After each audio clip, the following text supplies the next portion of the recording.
Alright, here's my shifter linkage, what I've got for try number 60, whatever number. So what I have is this right here is the factory bracket on the tranny.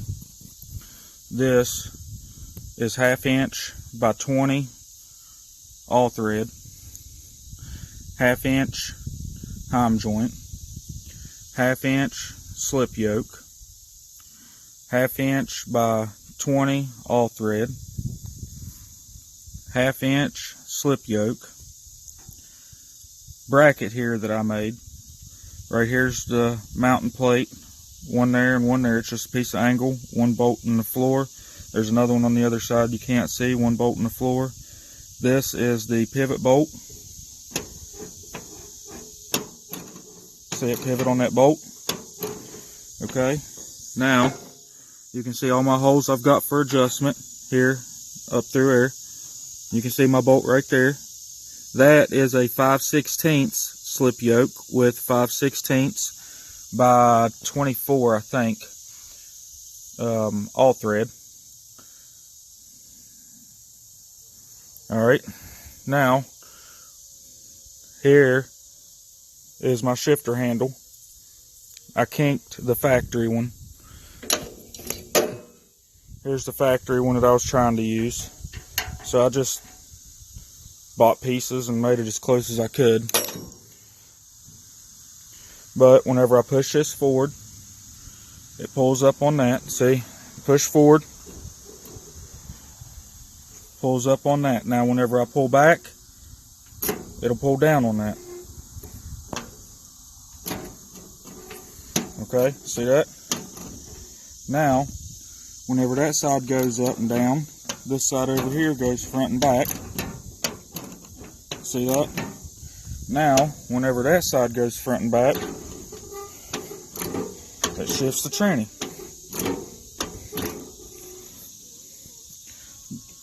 The whole reason that I've got all them washers in between there is because the first time that I tried to bolt this up, I started squeezing this together. Well, I didn't want to squeeze it together. I wanted to keep it the same, so I stacked washers in there.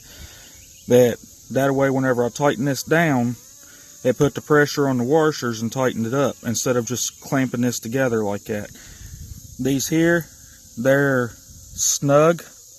They're not tight, because if I make them too tight, then it won't let it move. So all I did was snug it up just enough to keep everything straight. I've got lock nuts on the ends of everything that is adjustable. That way I have adjustment on almost everything. If I choose to, I can even take this out and put another nut over here and run this one out if I need to, but I don't have very much room to do that. I think this setup and adjustment, what I've got, is going to be where I'm going to leave it at. I'm going to trim the top of this right here for this very first hole. I'm going to trim it, that way it clears my floorboard that goes on here. Right there, the top of that hole right there is just below the floorboard. So if I trim that, it'll just clear the floorboard and everything will be good. But that is my shifter linkage that I posted about earlier. Now, on this here, where it goes through the side, see that angle there?